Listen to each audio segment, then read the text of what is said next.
प्रिय विद्यार्थियों, कल जो हमने वीडियो बनाई थी नीट को लेकर, उसके डिस्क्रिप्शन बॉक्स में पीडीएफ में मैंने क्वेश्चन दिए थे हल करने के लिए। उम्मीद है आपने उन्हें हल कर लिए होंगे। अगर उनमें आपको कोई प्रॉब्लम है तो उनके सॉल्यूशन मैं आज आपको यहाँ पे प्रोवाइड करवा रहा हूँ।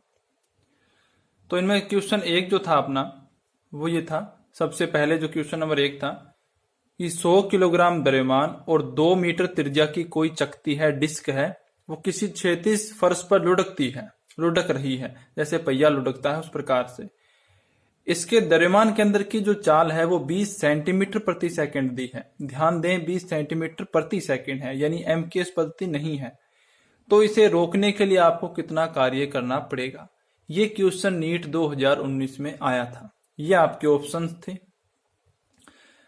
तो अगर हम इस चकती को दिखाना चाहें तो इस प्रकार से हमारे पास चकती है और बिल्कुल इसके सेंटर से, द्रव्यमान के अंदर से इस प्रकार से अक्ष गुजरती है। इस अक्ष के परितः इसका जड़त्वाघूर्ण है, ये रोटेशन कर रही है और साथ साथ में ये रेखीय गति भी कर रही है। तो कहने का मतलब मेरा ये है कि इसके पास 2 प्रकार की ऊर्जाएं होंगी, घूर्णन गतिज ऊर्जा और गतिज ऊर्जा। रेखीय गतिज ऊर्जा मैं कहूं तो ज्यादा बेटर रहेगा। इसको सोल्व करने के लिए हमें कार्य ऊर्जा प्रमेय की आवश्यकता पड़ेगी। कार्य ऊर्जा प्रमेय काफी प्रचलित है, काफी इंपॉर्टेंट है। वो होती है कि जो किया गया कार्य है वो गतिज ऊर्जा में परिवर्तन के तुल्य होता है। तो W बराबर KF माइनस KI। अब आपको इसे रोकने के लिए कार्य पूछा है, तो जब आप इसको रोकेंगे लास्ट में तो इसकी जो फाइनल काइनेटिक एनर्जी वो तो 0 हो जाएगी। तो हमें इनिशियल वेलोसिटी निकाल लेंगे, वही जो है उसकी जो वर्क आएगा वो इनिशियल वेलोसिटी के बराबर आ जाएगा। तो यहाँ पे KF माइनस KI, KF तो 0 है तो KI की वैल्यू हम निकालेंगे, वही इस वर्क के बराबर होगी। तो W बराबर या KI बराबर 1/2mv² plus 1/2 I omega square. गतिज ऊर्जा प्लस घूर्णन गतिज ऊर्जा दोनों का योग होगा। यहाँ इसकी जो गतिज ऊर्जा में परिवर्तन जो हो रहा है वर्क जो दोनों के कारण है, क्योंकि ये घूर्णन अवस्था में भी है और ये रेखीय अवस्था में भी है। अब आप ये जानते हैं कि I जड़त्व आघूर्ण होता है, मोमेंट ऑफ इनर्शिया होता है, और ओमेगा जो है वो एंगुलर वेलोसिटी होती है, कोणीय वेग होता है।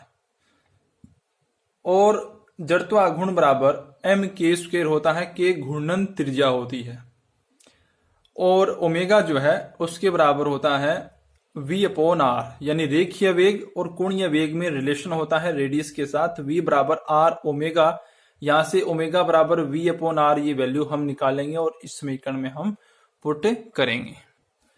तो ओमेगा बराबर या W बराबर KI 1/2 mv² प्लस 1/2 mk², तो I की वैल्यू आ जाएगी।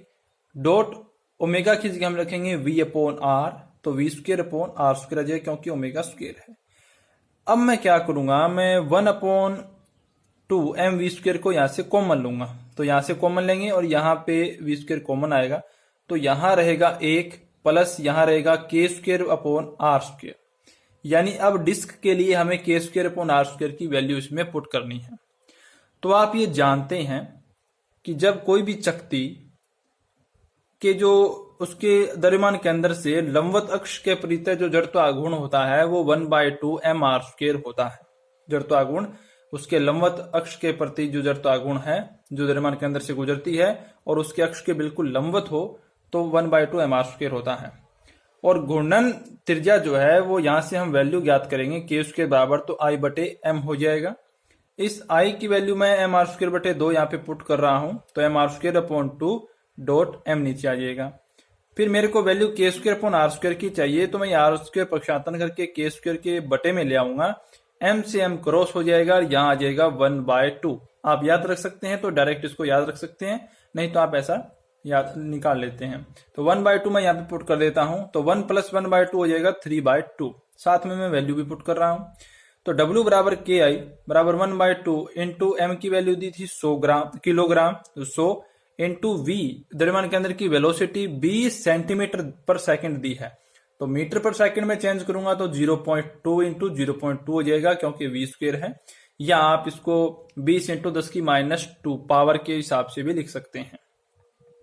ये पॉइंट हटाएंगे तो बटे में यहाँ पे 10 आ जाएगा, यहाँ पे 10 आ जाएगा, इस 100 से ये 100 कैंसिल हो जाएगा और यहाँ पे ये हो जाएंगे 4 और यहाँ पे अपॉन में भी 4 हो जाएंगे, तो ये कैंसिल होके बचेगा 3 जूल।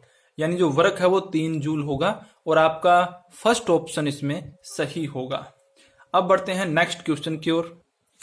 दूसरा क्वेश्चन जो हमारा है वो है कि किसी कण पर, पार्टिकल पर y दिशा में कोई बल F बराबर 20 + 10y कार्य कर रहा है। देखिए यहाँ पे एक इक्वेशन टाइप में दिया है, कोई डायरेक्ट हमें फोर्स वैल्यू नहीं दी है। यहाँ फोर्स है वो न्यूटन में है और y जो है वो मीटर में है, यानी y का मतलब डिस्प्लेसमेंट यहाँ पर मीटर में है। तो इस कण को y बराबर 0 से और y बराबर 1 मीटर तक गति कराने में आपको कितना काम करना पड़ेगा, ये आपसे पूछा है। नीट 2019 में भी आया है ये क्वेश्चन।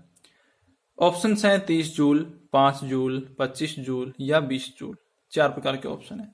देखिए जब आपके पास इस प्रकार की इक्वेशन दी हो और आपको एक लिमिट टाइप दिया हो तो आपको ये समझ जाना है कि ये जो न्यूमेरिकल्स है वो परिवर्ती बल द्वारा किए गए कार्य से ही ज्ञात होगा, जिसमें लिमिट होती है। इंटीग्रेशन हम करते हैं, जो आपने पढ़ा है कि जो वर्क है वो ए से बी तक जाने में कितना फोर्स और कितना डिस्प्लेसमेंट है उनका डॉट प्रोडक्ट के बराबर होता है, और ये परिवर्ती बल द्वारा किए गए कार्य का फॉर्मूला होता है। 11th क्लास में आप इसे पढ़ चुके हैं। W बराबर ए से B F vector dot dr vector, displacement और फोर्स का डॉट प्रोडक्ट, और इनका डॉट प्रोडक्ट हम खोलते हैं तो F dr cos थीटा आता है। इन दिस केस यानी हमारे इस न्यूमेरिकल के हिसाब से डिस्प्लेसमेंट हमारे पास dr नहीं बल्कि dy है, और लिमिट y से y1 से y2 मान लेते हैं, वैल्यू हम पुट कर देंगे। तो W बराबर y1 से y2 F vector dot dy vector. तो जब मैं इसका डॉट प्रोडक्ट खोलूंगा तो F dy cos थीटा आएगा। थीटा जो है वो F और dy के बीच का एंगल होगा। अब आप क्वेश्चन को जब आपने पढ़ा था तभी आपको ये समझ जाना चाहिए कि देखिए y दिशा में कोई बल लग रहा है और y दिशा के अंदर ही आपको गति करवानी है कण को, यानी दोनों की डायरेक्शन एक ही है, और जब दोनों की डायरेक्शन एक है तो थीटा बराबर 0 डिग्री होगा और कोस थीटा बराबर होगा 1। तो यहाँ पे बचेगा F dy। अब हम W बराबर y1 से y2 की लिमिट रख देंगे, 0 से 1 मीटर तक हमें लेके जाना है। F की वैल्यू हमारे पास है 20 + 10y और dy। अब आप जानते हैं कि इंटीग्रेशन हमें यहाँ पे करना है, और यहाँ पे कांस्टेंट है और यहाँ पे है चर जिसके रिस्पेक्ट में हम इंटीग्रेशन करने वाले हैं। तो जहाँ पे कांस्टेंट होता है तो अवकलन में तो कांस्टेंट का जो अवकलन है वो 0 हो जाता है, लेकिन इंटीग्रेशन के अंदर, समाकलन के अंदर वो चर इसके साथ गुणा में लग जाता है जिसके सापेक्ष आप समाकलन कर रहे हैं।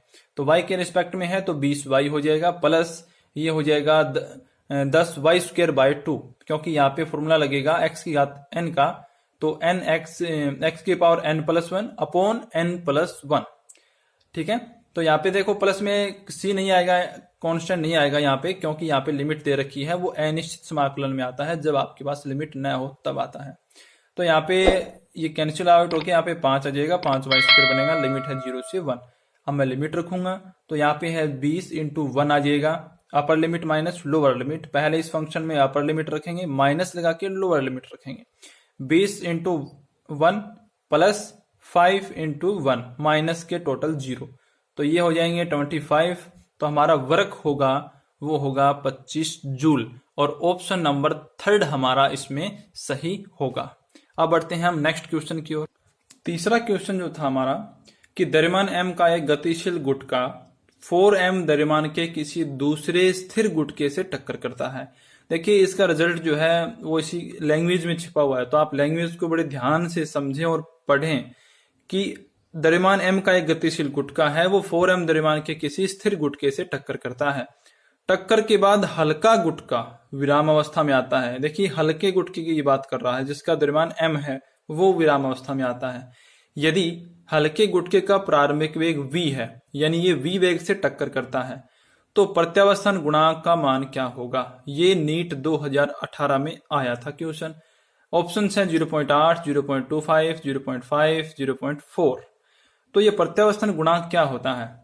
इसका फॉर्मूला आप 11th क्लास में पढ़ चुके हैं, जहाँ पे टक्कर वाला जो टॉपिक है, प्रत्यास्थ टक्कर जो है, कि टक्कर के बाद दूर जाने का वेग क्या होता है और टक्कर से पहले पास आने का वेग क्या होता है, उनका अनुपात होता है।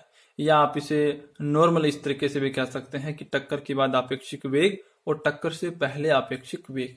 यदि टक्कर के बाद जो वेग v2 है और टक्कर के बाद दूसरे कण का वेग v2, पहले कण का वेग v1, टक्कर से पहले कण का वेग u1 और दूसरे कण का वेग u2 है, तो ये इसका फॉर्मूला होता है E बराबर v2 minus v1 upon u1 minus u2। थोड़ा सा इसमें आप ध्यान रखें कि यहाँ पर जो बटे वाला जो अनुपात है, नीचे जो अंतर है, डिफरेंस है, वो u1 माइनस u2 होता है और ऊपर v2 माइनस v1 होता है। तो हमें इनकी वैल्यूज ज्ञात करके इसमें पुट करनी है और हम E का मान ज्ञात कर पाएंगे। देखिए, इसको हम बिल्कुल नॉर्मल मोमेंटम कंजर्वेशन से ज्ञात करेंगे, यानी संवेग संरक्षण के नियम से हम इसको ज्ञात करेंगे। संवेग संरक्षण का नियम कहता है कि टक्कर से पहले पिंडों का संवेग क्या है और टक्कर के बाद में उन पिंडों का या गुटकों का संवेग क्या है, वो दोनों जो संवेग है वो बराबर रहते हैं या उनका सम जो है वो 0 होता है। ये संवेग संरक्षण का नियम है। तो जो हमारा हल्का गुटका था जिसका द्रव्यमान m है, m इंटू उसका वेग क्या था, प्रारंभिक वेग v उसको दे रखा है, तो mv प्लस 4m द्रव्यमान वाला गुटका तो स्थिर था तो उसका वेग तो 0 था, तो 4m इंटू 0, तो ये टक्कर से पहले का संवेग हो गया। संवेग p बराबर mv होता है, बराबर टक्कर के बाद संवेग क्या होगा, तो टक्कर के बाद जो 4m द्रव्यमान वाला गुटका है उसका वेग हमें नहीं दिया तो हमने v डैश मान लिया, उसको v2 भी मान सकते हैं। 4m v डैश प्लस टक्कर के बाद पहले कण का संवेग क्या होगा, हल्का गुटका प्रारंभिक v है और देखिए टक्कर के बाद हल्का गुटका विराम अवस्था में आ जाता है। टक्कर के बाद हल्का गुटका रुक जाता है तो उसका संवेग तो 0 ही होगा क्योंकि वेग नहीं है उसके पास। तो हम यहाँ से क्या करेंगे, इसको सोल्व करेंगे। यहाँ बचेगा mv बराबर, यहाँ बचेगा 4mv डैश, क्योंकि ये 0 है और ये भी 0 है। m से m यहाँ पे क्रॉस हो जाएगा, v डैश बराबर आएगा v/4। ये वैल्यू हम इस फॉर्मूले में पुट करेंगे। तो अब E बराबर v2 की जगह हमारे पास v डैश हमने माना था, तो v डैश माइनस v1 की वैल्यू 0 है क्योंकि v1 कौन सा वेग था, टक्कर के बाद पहले कण का यानी हल्के गुटके का वेग है जो कि 0 है क्योंकि हल्का गुटका विराम अवस्था में आ जाता है। u1 का वैल्यू v है हमारे पास, प्रारंभिक वेग v दिया था हमें हल्के गुटके का वेग, और u2 यानी कि दूसरे जो गुटका है 4m द्रव्यमान वाला उसका टक्कर से पहले विराम अवस्था में था, वो स्थिर था तो उसका वेग 0 है। तो यहाँ पे v डैश अपॉन v बनेगा, v डैश की वैल्यू हमने ज्ञात की है v/4, तो v/4 डॉट v से v क्रॉस हो जाएगा, आ जाएगा 1/4 और E की वैल्यू आ जाएगी 0.25। ये प्रत्यावस्थान गुणांक जो है ये होगा और ऑप्शन होगा हमारा इसमें 2 नंबर ऑप्शन वो राइट होगा। तो ये कुछ क्वेश्चन थे हमारे। एक हमारा क्वेश्चन 4 नंबर क्वेश्चन भी था, तो पीडीएफ मैंने डाला है उसमें देख लीजिए, उसको हल करवाने की आवश्यकता नहीं है, वो डायरेक्ट थ्योरेटिकली मैं बता देता हूँ।